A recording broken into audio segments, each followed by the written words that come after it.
Alors, nous allons nous présenter à vous nos frères et sœurs qui nous écoutez de près ou de loin. Nous vous encourageons chaque fois à écouter cette bonne nourriture, cette bonne parole, la bonne nouvelle du Seigneur Jésus le Christ.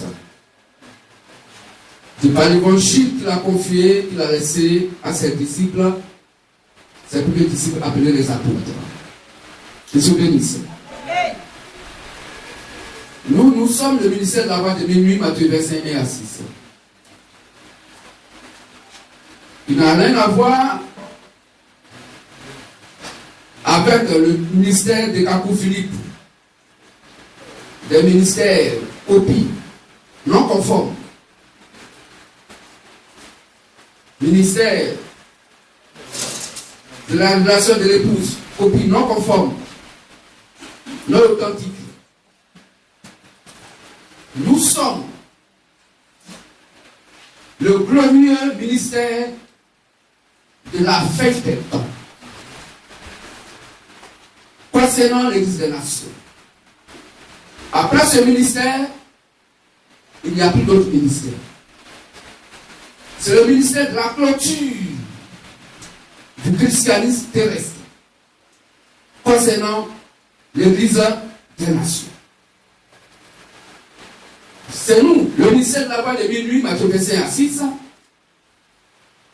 qui ouvrons les portes de par ce glorieux ministère, puisque c'est l'évangile du Père, c'est l'évangile de l'époux, c'est l'évangile qui amène l'époux à quitter le trône pour venir à la porte, afin d'attendre et d'ouvrir la porte aux Saintes Vierges sages.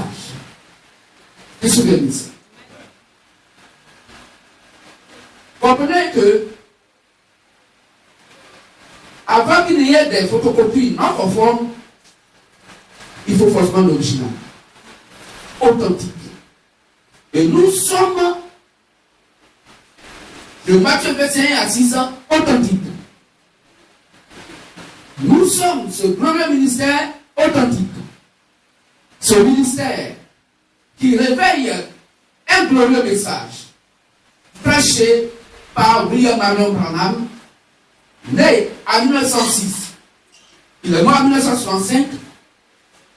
C'est son message qui court jusqu'à cette heure du temps de la Odyssée, selon donc Apocalypse 1, verset 11, concernant les 7 âges de l'Église des Nations. Nous sommes au dernier âge de l'Église des Nations, appelé l'âge de la Odyssée, où on te fait croire que tu adores le véritable et réel Dieu, pourtant on te fait adorer Satan sans le savoir, dans des dénominations religieuses abusivement appelées des églises. De telle sorte que on t'amène plus de manière physique à te malmener, à te persécuter, pour que tu comprennes que certainement ce que ceux-là ils font, ils ne sont pas du véritable et réel Dieu. Mais la même chose va se faire de manière spirituelle, de manière subtile, te faisant croire que tu adores le véritable réel Dieu, c'est Jésus-Christ. Pourtant, on te fait adorer Satan. Que tu bénisses. Que tu bénisses. Alors, frères et sœurs, nous sommes ce glorieux ministère qui réveille le glorieux message prêché par Branham. Selon Matthieu 25 à 6, le royaume des cieux est semblable à 10 vierges qui, ayant pris leur lampe, or, Somme 7, 1905 dit que la lampe est la parole de Dieu qui est la lumière, qui est la vérité selon Jean 17, 17. Car la parole de Dieu est la vérité. Sanctifie pas ta vérité, ta parole est la vérité. Que tu bénisses. Donc, ces 10 vierges avaient encore chacune sa lampe. Et le temps de Branham, qui est donc le ministère de la nuit du soir, Leur lampe était constamment allumée parce que le prophète messager était vivant. Amen. Quand il est mort et qu'il est parti, alors la Bible dit que les 10 vierges attendaient l'époux. Et parmi les 10 vierges, il y avait 5 qui sont sages et 5 qui sont folles. Les sages, apprenant donc leur lampe, ont pris de l'huile en réserve, dans des vases. Mais les folles, apprenant leur lampe, ne prirent point d'huile en réserve. Et comme elles attendaient l'époux qui tardait à arriver, elles se sont toutes assoupies. Elles se sont toutes assoupies, toutes endormies. Est-ce qu'on comprend mieux? La Bible n'a pas dit qu'une partie des 10 vierges, au moins une des 10 vierges, était quelque part quand les autres étaient assoupies et endormies, parce que leur lampe s'éteint. Amen. Aussi, la lampe est la parole de Dieu, c'est que Dieu est éteint, donc Amen. Amen. Que je vous bénisse. Est-ce qu'on comprend mieux? Alors, puisque le tout est arrivé, elles se sont assoupies, elles se sont endormies. Mais au milieu de la nuit, une voix cria, voici l'époux, allez à sa rencontre. C'est cette voix qui crie au milieu de la nuit. Or, la nuit est ténèbres. La nuit, ce sont les mensonges religieux. La nuit, c'est quoi? Le fait qu'un être humain pense adorer Dieu en prenant la Bible et en l'expliquant par la pensée humaine. C'est ce que la Bible appelle la nuit, les ténèbres. Pourquoi? Parce que Matthieu 16, 23 dit que l'être humain a la pensée de Satan qui est ténèbres. Souvenez-vous. Parce que Isaïe 55, 8 à 9 dit l'être humain a la pensée de Satan qui n'est pas la pensée de Dieu qui est la vérité. Souvenez-vous. Donc au milieu de la nuit, n'est pas donc le minuit des humains 24 heures, mais au milieu de la nuit veut dire au milieu des ténèbres, au milieu du mensonge. Là où la vérité absolue n'existe plus, dans des lieux de prière habituellement appelés les églises. C'est là la Bible dit que les gens de cette époque sont au milieu de ténèbres, au milieu de la nuit. Raison pour laquelle Jésus pourrait dire dans Jean 1, à partir du verset 4 jusqu'au verset 9, il disait que la lumière, lui, dans les ténèbres, que les ténèbres n'ont point reçu. Ce n'est pas tout que Jésus a dit que lui, il est venu la nuit, et c'est la nuit, il passait pour prêcher. Non. Mais il appelle les ténèbres toute personne qui ne recevait pas sa parole. Quand celui qui est né de Dieu écoute les paroles de Dieu, vous n'écoutez pas parce qu'il n'est pas de Dieu. Or, ce qui n'est pas de Dieu est appelé ténèbres. Qu'est-ce que vous dites ça? Que dit Jean 8, 47? Qu'est-ce que vous dites? Donc, nous, lycéens là-bas de minuit, nous sommes là, tout juste pour réveiller le message que Branham a prêché. Après le réveil, donc, de ce grand message dans les 10 vierges, alors, le ministère de par la prédication va séparer les folles des sages. Qu'est-ce que vous dites ça? Voici notre rôle. Nous réveillons comme le ministère, le grand message de Branham, dans le cœur de nos frères et sœurs de la lumière du soir, en abrégé pour le MVM, la LDS, et après le réveil, alors, l'évangile que nous prêchons aujourd'hui, et qui est l'évangile que Branham a prêché, car nous ne prêchons pas un autre évangile, nous n'avons pas un nouveau message, mais nous prêchons exactement le message prêché par Branham, mais nous l'avons reçu par révélation et non par l'évangile de Branham. Donc notre rôle, pas de prêcher notre évangile, non. Car s'il y a un 8e messager, c'est un démon. Apocalypse 17, verset 11. Parce que la Bible parle de 7 prophètes messagers selon Apocalypse 1, verset 11.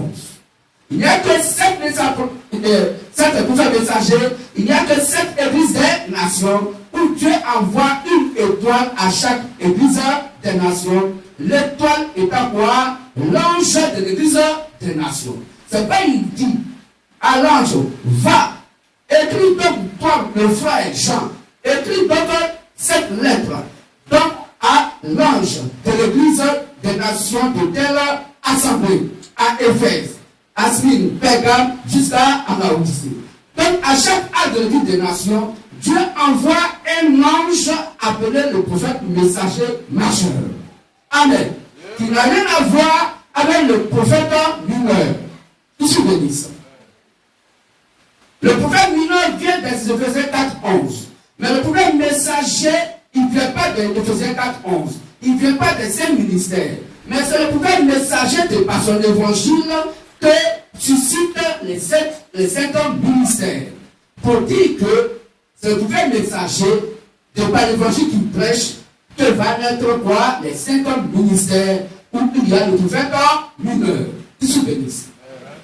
On comprend mieux? Alors, frères et sœurs, voici donc notre rôle. C'est de révéler ce que le message de Branham. Nous l'avons reçu par révélation en tant que ministère de la voix de Dieu, Matthieu, versets 1 à 6.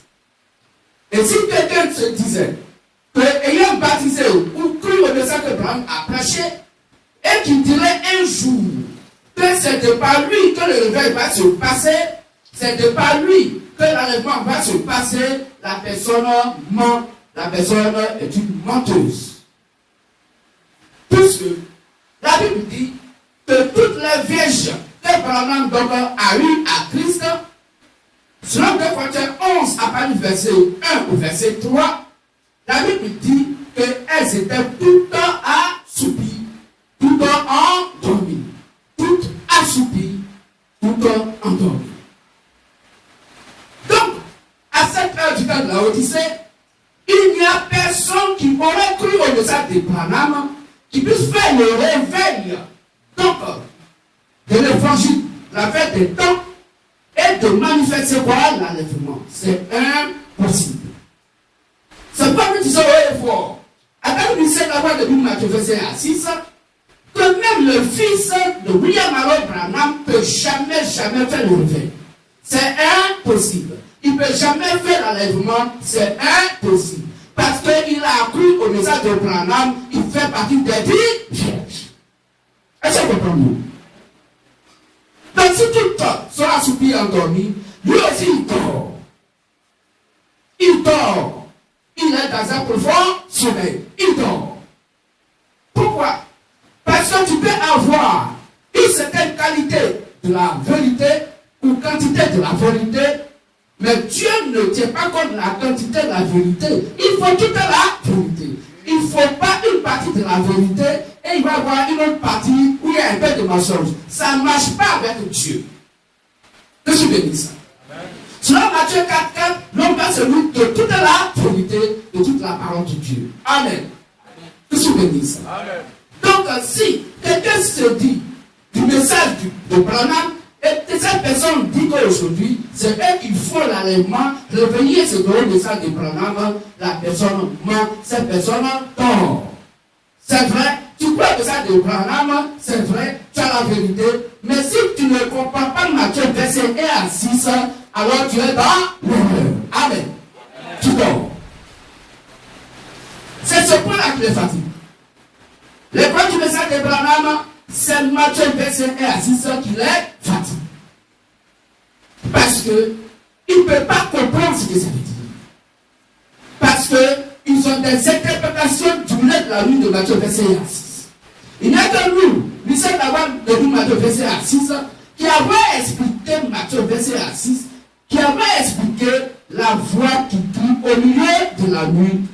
Donc, il n'y a que nous, l'histoire d'avoir de Matthieu verset 1 à 6, qui a été mandaté à cette époque du temps de la Odyssée pour manifester Matthieu verset 1 à 6, parce que c'est notre identité réelle. Amen. Je suis bon ça. On peut entendre le Seigneur Jésus le dit. Alors, ici, certainement, quand nous allons entrer dans la doctrine de Christ, après notre présentation du ministère, certaines personnes pourront se sentir choquées. Mais de grâce, nous voulons donc vous mettre en garde pour dire tout simplement que Si vous attendez quelque chose et que cela vous choque, ne condamnez pas. Prenez le temps d'écrire, noter, et après vous allez poser des questions. On va ouvrir la Bible va vous répondre. Amen. Amen. Ne condamnez pas, parce que c'est vrai que, on peut se dire, c'est un propos public, comme on n'a jamais entendu, que vos hommes de Dieu ne vous ont jamais dit, ce qui n'a jamais traversé votre esprit, ce qui n'a jamais entré dans votre pensée, quand vous allez entendre ça ce matin, vérifiez avec la Sainte Bible avant de condamner. Et si vous voulez condamner uniquement si la Bible condamne. Si vous voulez condamner, vérifiez et soyez-en sûrs que la vérification que vous avez faite dans la Bible, c'est ce qui est vrai et juste, et que ce qu'on a dit est en contradiction avec ce qui est écrit noir sur blanc, en ce moment condamné. Et nous vous disons que si nous disons quelque chose qui n'est pas écrit noir sur blanc dans la Bible, et que vous êtes sûr, après avoir vérifié avec les Saintes Écritures, et que soit c'est une erreur, alors si nous regardons que ce que vous dites, c'est ce qui est écrit noir sur blanc, alors on s'excuserait devant tout le monde pour dire que nous avons commis une erreur. Que je bénisse.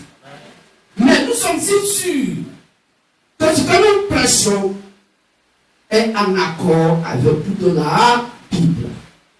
Alors, si vous voulez condamner si la Bible condamne. Ne condamnez pas parce qu'on voit ces disques condamnent. Ne condamnez pas parce que vos hommes de Dieu condamnent.